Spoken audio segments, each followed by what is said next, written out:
Halo, balik lagi ke channel Miss Ais. Thank you for watching and visiting my channel. And let's see what we want to discuss for this video. It's real about temperature. Yes. Jadi kali ini Miss akan coba bahas apa sih itu suhu gitu kan. Suhu itu kemudian di bawahnya ada tulisan Aisyatir. Oh, jadi suhu itu guru ya, Miss. Suhu itu teachers. No, bukan itu maksudnya. Jadi kita akan coba cek apa sih sebenarnya suhu itu. Nah, di sini kita bisa tahu bahwa sebenarnya suhu itu adalah tingkat atau derajat panas dari suatu benda, gitu kan. Nah, kenapa kok suatu benda itu bisa punya panas gitu kan? Karena sebenarnya setiap benda apapun itu pasti dia menyimpan yang namanya energi panas gitu. Makanya energi panas tersebut yang bisa diukur pada step berikutnya gitu. Jadi kita mengukur suhu artinya kita mengukur energi panas yang terkandung dari suatu benda gitu. Oke, kita langsung coba capcus ya, itu the authentic. Soal nomor 1 di situ ada soal menurut Sistem Satuan Internasional atau SI, satuan suhu adalah apa? Satuan internasionalnya suhu itu apa? Apakah derajat Celcius, ataukah derajat Reaumur, ataukah derajat Fahrenheit, ataukah Kelvin. Kalau Kelvin memang tidak memakai derajat ya, tidak memakai simbol derajat. Jadi menurut satuan internasional, satuan suhu itu adalah Kelvin. Oke, jadi jawaban untuk nomor 1 adalah delta. Kemudian nomor 2, kita cek pernyataan yang tidak benar. Oke, kita coret di sini tidak benar tentang suhu. Nah, opsi A, suhu menyatakan derajat panas sebuah benda. Ini benar ya? Benar. Kemudian alat ukur suhu adalah termometer. Ini benar juga. Kemudian yang C, suhu merupakan besaran turunan. Nah, kita ada yang janggal di turunan. Karena sebenarnya suhu ini merupakan besaran pokok ya, besaran pokok. Jadi bukan turunan. Sehingga opsi C ini salah, kurang tepat. Kemudian nomor 2, molekul-molekul sebuah benda bergetar cepat jika suhu dinaikkan. Ini benar atau salah? Benar banget. Kenapa? Karena ketika suatu benda itu dipanaskan atau dia mendapat banyak energi panas, maka partikel-partikel atau molekul-molekul yang ada di dalam suatu benda tersebut akan bergerak semakin cepat, saling bertabrakan satu sama lain. Dan nanti kita akan belajar tentang bagaimana suatu benda ketika dikenai panas atau mendapat energi panas, maka dengan gerakan-gerakan tersebut maka mereka bisa memuai gitu. Nanti kita akan pelajari lagi. Jadi untuk opsi D ini bisa kita katakan ini adalah tepat gitu. Semakin dingin suatu benda maka benda tersebut molekul-molekul yang ada di dalamnya akan cenderung lebih kalem, diam gitu, tidak bergerak atau berada pada suatu uh, tatanan yang konstan gitu, tidak bergerak satu sama lain. Nah, beda kalau misalnya kena panas gitu kan. Kalau kita kena panas pasti kita juga kelabakan kan, mana kipas, mana nyalain AC dan lain seterusnya gitu kan. Kita pasti juga akan bergerak kebingungan gitu kan. Sama juga dengan molekul-molekul. Oke. Nah, berarti yang tidak benar yang mana? Jadi jawaban yang tepat untuk nomor 2 adalah yang cicak, oke? Oke, kemudian ngomong-ngomong soal suhu ya. Emang suhu diukur pakai alat yang namanya apa sih, Miss gitu. Nah, alat ukur yang digunakan untuk mengukur suhu atau temperatur itu adalah termometer. Nah, termometer ini sebenarnya berasal dari kata Yunani kuno yang artinya term, artinya panas. Kemudian ada metron, termometron gitu, yang artinya adalah mengukur. Jadi metron itu artinya mengukur, kayak meter. Kita melakukan pengukuran meter. Nah, kemudian akhirnya diubah, diserap gitu kan dengan bahasa-bahasa lain, bahasa Perancis, bahasa Inggris, dan seterusnya. Nah, akhirnya termometron ini akhirnya berubah menjadi yang kita kenal dengan sebutan termometer. Jadi artinya kurang lebihnya termometer ini maknanya adalah termo ini adalah panas gitu ya, panas. Kemudian meter itu adalah pengukuran gitu ya. Jadi kita melakukan pengukuran terhadap panas. Kita cek di sini ada dua jenis termometer. Yang pertama ada termometer cair, dan yang kedua ada termometer logam. Ini sudah ada di buku atente kalian bahwa termometer zat cair itu biasanya berisi cairan pastinya ya. Contohnya adalah raksa atau merkuri dan alkohol. Kemudian penggunaannya juga macam-macam. Ada yang di sini ada termometer minimum maksimum yang ada di sebelah kiri. Ini digunakan untuk mengukur minimum dan maksimum suhu dalam suatu hari gitu. Jadi misalnya dari biasanya di set atau di-reset dalam 24 jam kayak gitu. Ini biasanya digunakan oleh badan-badan meteorologi, klimatologi, dan geofisika gitu, biasanya digunakan termometer ini. Kemudian ini ada termometer laboratorium dan dia mengukur suhu gitu yang derajatnya adalah negatif 10 derajat Celcius sampai 110 derajat Celcius gitu. Ini biasanya digunakan di laboratorium gitu ya. Kemudian ini ada termometer untuk mengukur suhu tubuh atau termometer demam untuk mengukur demam, dan ini lebih pendek jangkauan pengukurannya. Kita bisa lihat di sini ada angka 35 dan di sini ada 42. Sebenarnya ini kurang dari 35 mungkin di sini karena ini mungkin 30-an gitu ya. Nah, bukan 35, 34-an mungkin ya. Jadi, kenapa kok hanya rentang 35 sampai 42? Karena ini kan digunakan diperuntukkan manusia ya. Jadi kan manusia itu biasanya rentang suhunya tuh antara 35 sampai 42. Lebih dari itu mungkin bisa kita katakan bahwa pengaturan suhu tubuh kita sudah mulai rusak, atau mungkin bisa dikatakan bahwa kita sudah meninggal, atau bahkan kalau panasnya terlalu tinggi, nah itu sudah mungkin ada bahaya tertentu yang sudah terjadi di tubuh kita gitu. Oke, kemudian termometer logam ini terbuat dari logam platina atau platinum gitu ya. Kalau mungkin kita ada kenal istilah ranking itu pakai yang gold, pakai yang apalagi silver, ada yang platinum gitu ya. Nah itu dia bahannya terbuat dari itu dan biasanya digunakan untuk industri-industri tertentu, di mana digunakan untuk mengukur suhu di atas 1000 derajat Celcius biasanya gitu. Kita lanjut lagi. Ya, ini adalah skema atau diagram bagaimana suatu termometer zat cair. Nah, sebenarnya termometer zat cair itu kayak gini, kurang lebihnya ini ada suatu rongga gitu ya. Rongganya ini kita sebut dengan pipa kapiler. Kemudian di bawah itu sebenarnya ditempatkan suatu apa namanya zat cair, baik itu alkohol maupun raksa. Biasanya terdapat di bawah gini, di bawah sini di tampungan. Kemudian ketika panasnya itu datang gitu ya, kemudian memanas ke reservoir ini gitu ya, terpancar atau reservoir di sini mendapatkan panas, maka si raksa tersebut atau alkohol tersebut akan melakukan molekul-molekul di dalamnya akan melakukan gerakan secara acak gitu kan, yang cepat gitu. Kemudian ini lama-kelamaan mereka akan bisa naik gitu sesuai dengan berapa suhu sesungguhnya. Misalnya katakanlah naik sampai ke sini. Nah, otomatis itu artinya bahwa suhunya nanti kita bisa baca di sini ada skalanya gitu. Jadi zat cair tersebut akan memuai ketika terkena panas. Kalau misalnya suhunya dingin, maka nanti bagian di sini itu akan turun kembali lagi ke sini. Kalau misalnya 0 derajat mungkin ada di sebelah sini. Tergantung termometer apa yang digunakan untuk mengukur. Nah, kita lanjut ke perbandingan zat cair pengisi termometer. Jadi kan tadi Miss bilang bahwa terdapat dua jenis zat atau zat cair yang mengisi termometer. Di antaranya adalah alkohol dan raksa atau merkuri gitu ya. Alkohol atau raksa atau nama lainnya merkuri gitu. Kita Miss yang tulis dengan warna biru itu merupakan keuntungan, sedangkan yang warna merah itu adalah kerugian. Kekurangan sih, bukan kerugian, kekurangan, kelebihan dan kekurangannya. Oke, kita mulai dari alkohol. Alkohol dapat mengukur suhu yang sangat rendah karena suhu terendahnya yang bisa diukur oleh alkohol adalah negatif 115 derajat Celcius dan paling mentok 78 derajat Celcius. Kita bandingkan dengan raksa atau merkuri yang dia bisa mengukur suhu 37 derajat sampai 356 derajat Celcius. Oke.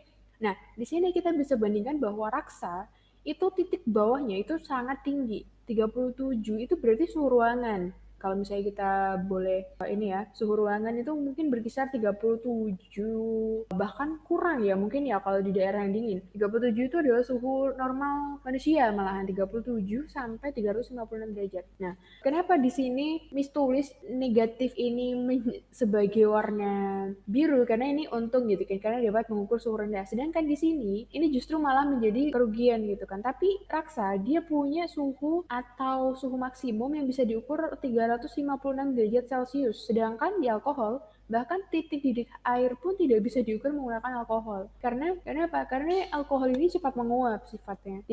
Berbeda dengan merkuri. Oke, kita lanjut sifat yang kedua. Alkohol itu tidak beracun, cenderung tidak beracun dibandingkan dengan merkuri gitu kan. Ini merkuri nih bahkan dia sangat beracun. Emang kenapa kalau misalnya sangat beracun? Ya otomatis kalau misalnya beracun itu bisa berbahaya untuk lingkungan maupun kita sendiri gitu. Kan raksanya tuh ada di dalam termometer, bis. Iya bener, tapi kalau misalnya termometernya itu kebetulan rusak atau mungkin terkena sesuatu sehingga pecah, bocor dan seterusnya. Nah, itu ketika mengenai lingkungan itu akan sangat berbahaya atau beracun. Maka dari itu, biasakan kalian jika menggunakan sesuatu atau peralatan-peralatan tertentu, gunakanlah dengan bijaksana dan hati-hati gitu, supaya tidak membahayakan diri kalian karena mungkin kalian tidak tahu apakah benda ini berbahaya untuk kita atau sebaliknya gitu.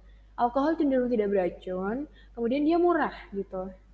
Tapi ada juga kekurangannya, dia tidak tahan lama. Kemudian termometer ini juga tidak tahan lama karena alkohol itu sifatnya mudah menguap gitu ya, mudah menguap, sedangkan merkuri tidak mudah menguap. Jadi kalau misalnya dia mudah menguap, otomatis dia akan cenderung cepat rusak gitu, tidak tahan lama. Jadi mudah menguap, kalau misalnya dia digunakan untuk mengukur sesuatu yang panas, dia akan menguap dengan cepat gitu. Kemudian yang terakhir, dari kekurangan dari alkohol adalah dia membasahi dinding termometer. Emang kenapa Miss kalau membasahi gitu kan? Jadi kalau misalnya membasahi itu maksudnya mungkin sejenis tertinggal gitu ya di bagian kapiler-kapiler atau pipa-pipa yang digunakan untuk alkohol ini naik gitu. Ketika sudah naik gitu misalnya, terus kemudian ketika suhunya sudah turun, tapi ternyata masih ada sisa-sisa basahan-basahan yang ada di dinding termometer. Nah, itu kan nanti akan berdampak buruk atau mempengaruhi pembacaan kita terhadap skala termometernya gitu kan. Jadi itu cukup sebagai kekurangan dari si alkohol ya. Kita lanjut ke merkuri. Jadi merkuri itu adalah konduktor panas yang baik sehingga dapat mengukur suhu tinggi sekalipun. Ya, kita tahu di sini bahwa suhu tinggi yang bisa diukur adalah 356 derajat Celcius ya. Kemudian merkuri ini cenderung responsif gitu ya, cepat gitu. Ketika dicelupkan misalnya kepada air panas gitu, dia langsung bergerak memuai dengan cepat gitu. Mungkin dibandingkan dengan alkohol. Kemudian juga dia tahan lama karena tidak mudah menguap. Yang mudah menguap itu adalah alkohol. Sedangkan kalau raksa atau merkuri itu tidak mudah menguap. Kemudian dia juga tidak membasahi dinding dan artinya dia ketika melakukan muai, melakukan penyusutan itu tidak membasahi dinding dan otomatis kita akan membaca itu sesuai gitu dan akurat gitu. Skala yang kita baca itu adalah akurat gitu. Kemudian dia sangat beracun, tapi sayangnya dia sangat beracun dan tidak bisa mengukur suhu dingin. Karena dinginnya si merkuri itu hanya 37 derajat Celcius gitu. Oh iya, ada beberapa poin lagi bahwa alkohol ini dia tidak berwarna. Jadi kalau misalnya ada beberapa termometer yang menggunakan cairan alkohol, cuman karena dia tidak berwarna, mungkin kalian bagi yang punya alkohol di rumah 70% itu kan warnanya bening ya, seperti air jernih biasa. Nah, ketika digunakan untuk termometer, maka biasanya diwarnai dulu, entah biru, entah merah gitu, bisa aja. Sedangkan kalau raksa itu tidak perlu diwarnai karena dia sudah berwarna mengkilap, metalik, abu metalik gitu dan mengkilap. Kita tidak perlu menambahkan pewarna, dia sudah bisa kita baca dengan baik. Oke, kita lanjut langsung ke latihan soal nomor 3, bahwa salah satu keunggulan raksa gitu ya. Raksa sebagai pengisi termometer adalah apa kira-kira? Oke, kita cek ya tadi bahwa raksa itu suhu yang digunakan untuk mengukur itu berkisar antara 37 sampai 300-an ya, 300-an. Nah, 300-an ini otomatis dia titik bekunya rendah. Salah, dia titik bekunya cenderung tinggi gitu ya. Cenderung tinggi. Kemudian tidak membasahi dinding wadah. Ini benar tuh. Kemudian massa jenisnya besar.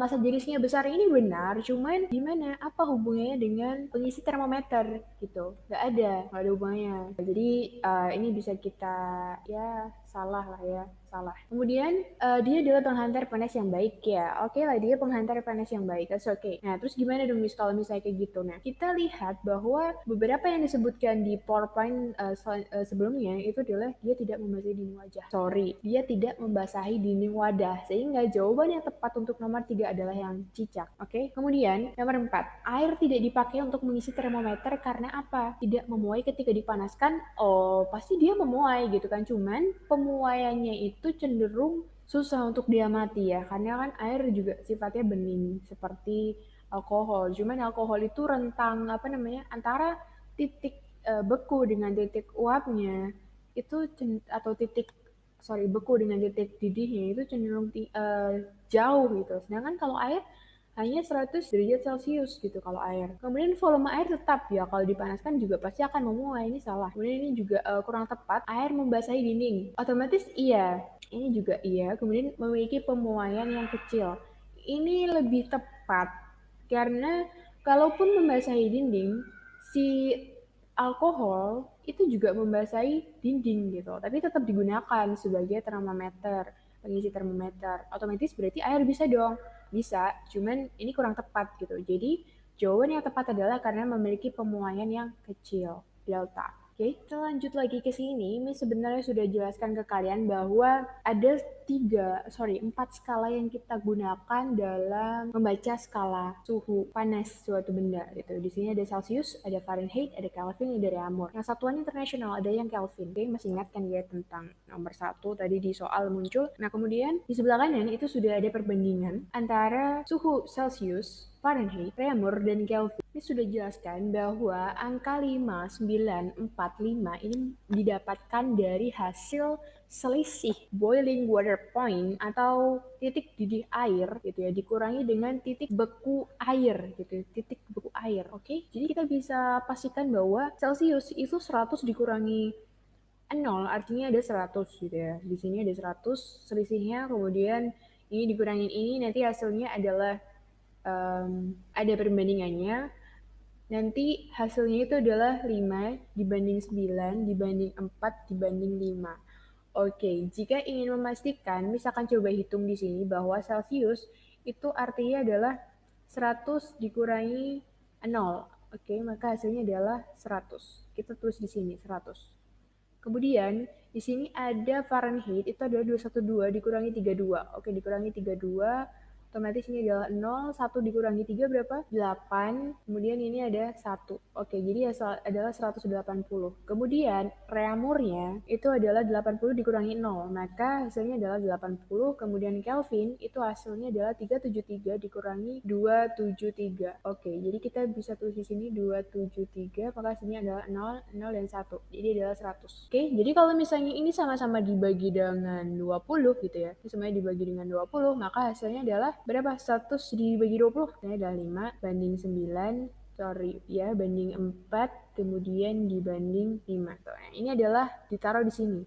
Nah, kemudian di bagian atasnya ini adalah menandakan bahwa ini adalah skalanya Celsius. Khusus untuk Fahrenheit dan Kelvin itu kita harus menguranginya dengan 32, dan kalau untuk Kelvin itu dikurangi dengan 273. Tuh. Kalian harus ingat rumus ini karena tidak ada jalan lain ketika kalian mengerjakan soal, itu kalian akan sangat dipermudah ketika kalian mengingat rumus ini. Kemudian di buku otentik kalian juga terdapat tabel di mana di situ disebutkan bahwa ketika kita ingin mengkonversi atau mengubah suatu skala suhu ke skala lain, itu kita bisa menggunakan tabel ini, menggunakan rumus berikut. Misalnya dari Celsius ke Reaumur, maka kita bisa gunakan 4/5 Celsius gitu. Dikali dengan Celsiusnya berapa? Atau ke Fahrenheit, itu 9/5 dikali Celsiusnya berapa, ditambah 32 gitu. Nah, ini adalah karena di sini banyak rumus, maka bisa kami sarankan kalian untuk menggunakan rumus perbandingan yang ada di sini saja. Contohnya gimana? Kita akan bahas pada soal-soal berikutnya. Oke, misalnya, di sini nomor 5 itu ada soal bahwa titik tetap bawah termometer Celsius adalah, nah, titik tetap bawah kita bisa cek di gambar sebelumnya bahwa di sini adalah freezing point of water. Jadi titik di mana air itu membeku itu adalah 0 derajat Celsius. Sebenarnya kita bisa juga mengatakan bahwa titik di mana es itu meleleh itu adalah 0 derajat Celcius juga gitu loh. Cuman gitu ya, karena di gambar ini adalah freezing point of water, so I choose this suhu air yang membeku. Jadi nomor 5 ini jawabannya Miss pilih yang beta gitu. Es juga mulai mencair ketika suhu 0 derajat Celcius. Iya, benar sekali, tapi karena jadi ini sebenarnya masih menjadi ini ya, apakah freezing atau melting gitu, freezing atau melting point. Ini Miss yang masih agak ragu, tapi karena tadi digambar adalah freezing point of water, jadi Miss gunakan jawaban yang tepat adalah yang beta gitu ya. Kemudian, kita lanjut lagi nomor 6. Salah satu keuntungan alkohol sebagai pengisi termometer adalah dia dapat mengukur suhu yang sangat tinggi. Seperti alkohol tadi kalau nggak salah ingat, dia punya titik bawah yang sangat rendah, yaitu negatif berapa ratus gitu, ratusan. Kemudian titik atasnya itu adalah hanya 78, bahkan air mendidih pun tidak bisa diukur menggunakan alkohol gitu ya. Jadi dia dapat mengukur suhu yang sangat tinggi ini salah, kemudian sangat rendah ini benar, kemungkinan benar, kemudian tidak berwarna ini juga dia benar, tidak membasahi dinding tabung ini salah. Nah, di sini yang ditanyakan adalah yang mana salah satu keuntungannya. Kalau dia tidak berwarna, itu adalah kerugian ya. Jadi ini adalah kerugian sebenarnya. Jadi ini harusnya disilang aja. Jadi jawaban yang benar adalah beta. Oke, kita lanjut nomor 7. Air raksa dapat digunakan sebagai cairan dalam termometer suhu badan. Berikut ini kelebihan ya, kelebihan air raksa dibandingkan zat cair lain. Kecuali, kita tadi tahu bahwa titik didihnya sangat rendah. Itu salah. Karena apa? Karena dia bahkan dia titik bawahnya itu kalau nggak salah hanya 37 ya, titik bawahnya. Kemudian titik atasnya atau dia dapat mengukur suhu hingga ratusan, bahkan 300-an ya kalau nggak salah, 300-an. Nah, otomatis dia titik didihnya apa? Sangat tinggi. Jadi ini salah. Mengkilap sehingga mudah dilihat, ya ini benar. Kemudian tidak membasahi dinding kaca, ini juga benar. Kemudian pemuaiannya teratur, ini ya teratur itu sangat relatif ya, memang benar gitu kan. Jadi kita bisa tahu bahwa kelebihannya itu ada 3 ini, berarti kecuali yang A. Jadi jawaban untuk nomor 7 adalah alfa. Nomor 8, suhu suatu benda 10 derajat Celcius. Jika dinyatakan dalam sistem internasional, besarnya adalah, kita bisa lihat di sini opsinya adalah Kelvin. Jadi kita akan mengubah dari satuan derajat Celcius menuju ke Kelvin. Nah, kita bisa lihat di sini bahwa di rumus yang sebelumnya, kita bisa cek di sini bahwa Celsius adalah bagian ini dan Kelvin adalah bagian ini. Jadi kita bisa tuliskan C/5 sama dengan K-273/5. Let's move. Di sini ya. Tadi berapa? C/5 sama dengan K dikurangi 273/5. Sama-sama per 5. Nah, kita langsung masukkan angkanya ke situ bahwa Celsiusnya adalah 10, kemudian dibagi dengan 5 sama dengan K dikurangi 273 dibagi 5. Kita bisa lihat di sini bahwa 10 dibagi 5 itu sama dengan 2. Jadi kita bisa tulis di sini bahwa 2 sama dengan K dikurangi 273 dibagi dengan 5. Kita gunakan prinsip kotak gitu ya. Di sini kita asumsikan ini adalah kotak, ini adalah lingkaran, dan ini kita misalnya pakai ya boleh deh segitiga. Nah, kita tulis di sini persamaan lain. Misalnya kita tahu bahwa ada angka misalnya 3 itu sama dengan 15/5. Jadi kita disamakan di sini bahwa ini adalah kotak, ini adalah lingkaran, dan bagian ini adalah segitiga. Nah, kita akan mencari nilai segitiga. Jika kita ingin mencari 15, maka kita tinggal mengalihkan 3 dengan 5. Jadi ketika kita ingin mencari K-273, itu kita tinggal mengalihkan berapa? 2 dikali dengan 5. Nah, hasilnya adalah K-273. Kita tahu bahwa 2 kali 5 itu adalah 10 sama dengan K dikurangi 273. Nah, kita akan hitung berapa nilai Kelvin. Kelvin dikurangi 273, hasilnya adalah 10. Gimana cara kita mencari Kelvin? Kita tinggal pindahkan K, tetap di sini, K sama dengan gitu ya. Kemudian, negatif 273, ini kita pindahkan bersama negatifnya, ini ke sebelah kiri. Karena dipindah ke kiri, maka otomatis dia akan menjadi, simbolnya menjadi plus. Jadi di sini akan menjadi 10 ditambah dengan 273 atau ditambah, jadi boleh. Nah, ini kan hasilnya berapa? Berarti 283. Jadi jawabannya yang tepat adalah yang cicak. Jadi 8 adalah C. Oke, selanjutnya kita bahas nomor 9, suhu gas dalam ruangan 75 derajat Celcius. Jadi 75 derajat Celcius akan diubah menjadi apa? Fahrenheit ya. Fahrenheit. Jadi dari Celsius menuju Fahrenheit. Tadi Celsius berapa? Celsius itu adalah Celsius per 5 sama terus kemudian Fahrenheit itu adalah Fahrenheit dikurangi 32/9. Ya enggak? Nah, kita di sini bisa langsung masukkan angkanya bahwa C itu bernilai 75 kemudian dibagi dengan 5. Hasilnya adalah F dikurangi 32/9.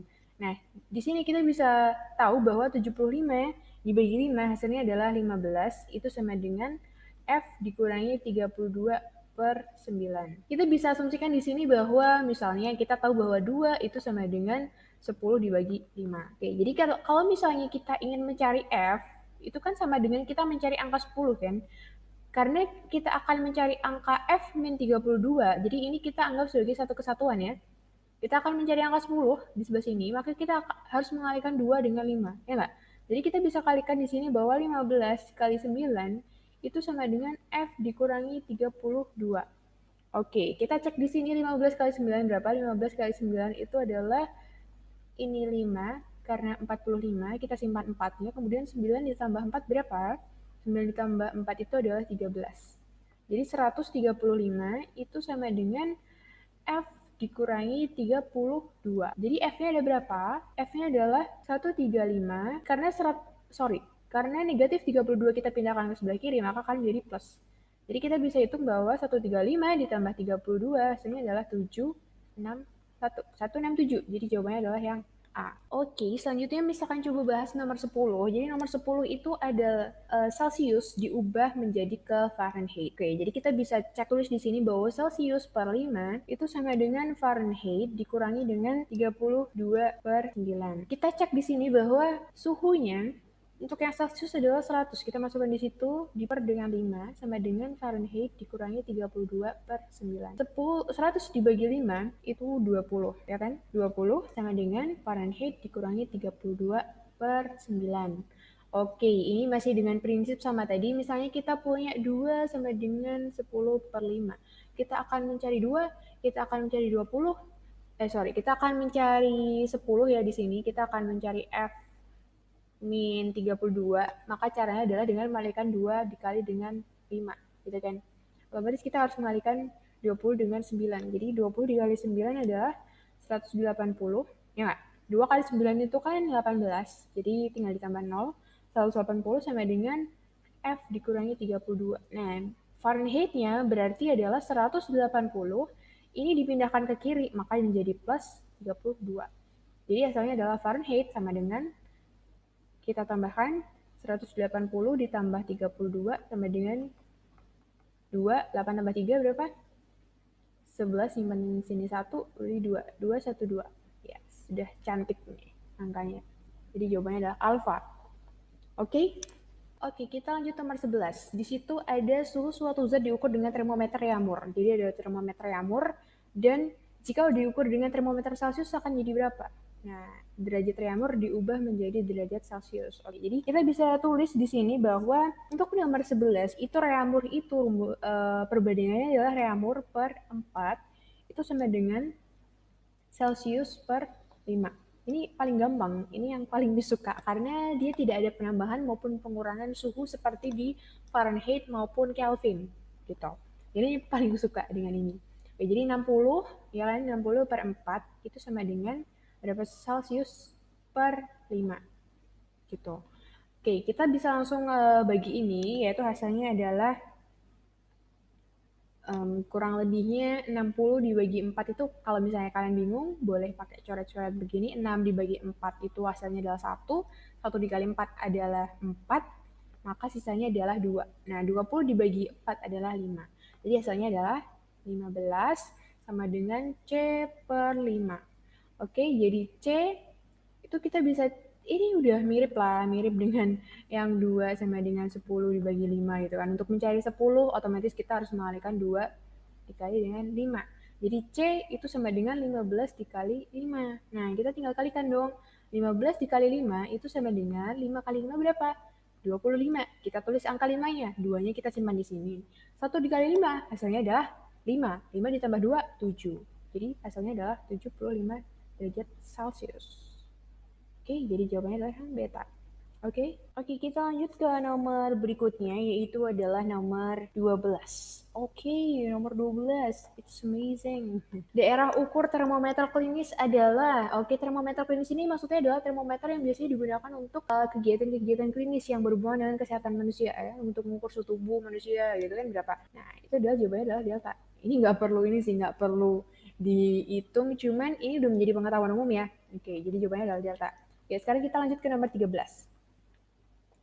Skala Celsius menunjukkan, skala Celsius menunjukkan angka yang sama dengan skala Fahrenheit pada suhu berapa? Nah, gini, kita tahu bahwa Celsius itu perbandingan Celsius per 5 itu sama dengan Fahrenheit dikurangi 32 per berapa? Fahrenheit itu di per 9 ya? 9. Nah, di sini kita bisa hitung karena di sini angkanya sama gitu kan, angka yang sama, otomatis antara Celsius dan Fahrenheit ini sama angkanya. Karena angkanya sama, kita pilih aja, kita asumsikan angkanya itu kita simbolkan dengan huruf X, oke? Jadi X per 5 itu sama dengan X dikurangin 32 per 9, oke? Nah, untuk persilangan yang seperti ini, kalian harus menggunakan yang namanya perkalian silang gitu, perkalian silang. Jadi bagian angka 5 dikali dengan X min 32, bagian yang atas dikalikan dengan yang bagian bawah gitu. Jadi kita bisa tulis gini, 9 dikalikan dengan X berarti hasilnya adalah 9X. Sama dengan 5X. Kenapa kok jadi gini, 5 itu dikali dengan di dalam kurung X min 32. Bingung nggak? Sepertinya kalian bingung, misalkan coba hapus. Jadi kita tidak gunakan X, kita gunakan huruf lain aja. Misalnya kita gunakan huruf A saja deh, A gitu ya. Ini narsis banget ya. A gitu ya. A, ini A. Jadi 9A itu sama dengan 5 dikali dengan A dikurangi 32. Oke, mungkin kalian masih ingat. Kalian tidak perlu takut atau khawatir, kita tinggal tuliskan bahwa 9A itu sama dengan, ini kok kayak GA ya. Jadi 9A itu sama dengan 5. Kalau misalnya ada persilangan, ada dalam kurung, kemudian ada dikalikan dengan suatu bilangan, maka kita mengalikannya seperti ini dikali ini terlebih dahulu, kemudian ini dikali dengan yang paling belakang, gitu. Oke, jadi hasilnya adalah 5A, gitu ya. 5A, 5 dikali negatif 32, hasilnya adalah negatif 160. Kalau nggak percaya kita cek 32 dikali 5. Berapa nih? 5 dikali 2, 10. Nyimpan 1. 5 dikali 3 berapa? 15 ditambah 1, 16. Jadi 160 ya. Oke. Nah, kenapa ini 5 dikali A kemudian hasilnya 5A? Ya sama seperti kayak kalau misalnya ada 5 apel. Ya berarti 5 dikali apel. Ya 5 apel gitu. 9 dikali apel ya 9 apel kayak gitu. Nah, di sini kita bisa cocokkan bahwa kita di sini ada punya angka kayak gini. Kita tinggal pindahkan atau kita biarkan seperti ini, tapi kita pindahkan ke sini. Jadi 9A itu dikurangi dengan 5A. Hasilnya adalah negatif 160. Karena kan tidak pindah. Yang kita pindah adalah 5A. 5A ini di sini ada plusnya kan? Karena pindah ke kiri, maka menjadi negatif itu. Nah, hasilnya adalah 4A itu sama dengan negatif 160. Kayak gitu. Maka A adalah berapa? Jadi kita bisa tulis gini ya, bahwa ini adalah suatu bilangan. Gitu ya. Suatu bilangan ini berasal dari ini, segitiga, dan lingkaran. Nah, ketika kita ingin mencari lingkaran, kayak gimana? Kita bisa gunakan persamaan ini. 5 dikali 2 sama dengan 10, bukan 100 ya. Kita ingin mencari 2, misalnya. Kita ingin mencari 2 yang lingkaran ini. Nah, untuk mencari 2 itu kan kita gunakan berapa? 10 dibagi dengan 5. Terus tulis ulang karena ada kesalahan. Dan 4A itu tadi sama dengan negatif 160 ya. Kemudian kita bisa samakan di sini bahwa ini bisa setara dengan 5 dikali 2 sama dengan 10. Gitu kan. Bisa akan coba buat di sini bahwa 4 ini kita bisa asumsikan sebagai segitiga, kemudian A ini adalah bulatan. Kalau ini segitiga, maka ini adalah bulatan.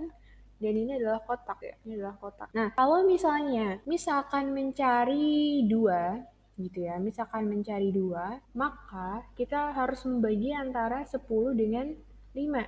Yang mana 10 dan 5 itu bisa kita tulis ulang bahwa 10 itu adalah kotak dibagi dengan apa 5 segitiga. Nah, kita tulis di sini ya, kita lanjutkan di sini. Kita akan mencari A berarti sama dengan kotaknya apa? Negatif 160 dibagi dengan 4. Hasilnya berapa? 16 dibagi 4 itu adalah 4. Nah, karena di sini ada negatif, jangan lupa. Jadi hasilnya adalah negatif 40. Jadi jawabannya adalah negatif 40 derajat.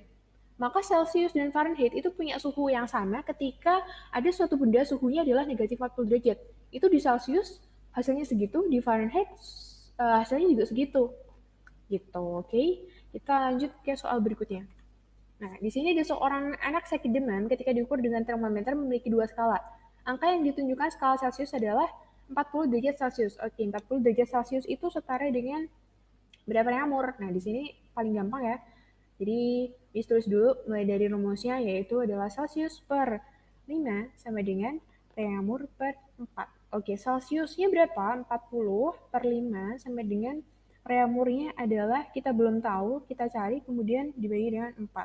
Oke, 40 dibagi 5 sama dengan 8 sama dengan reaumur per 4.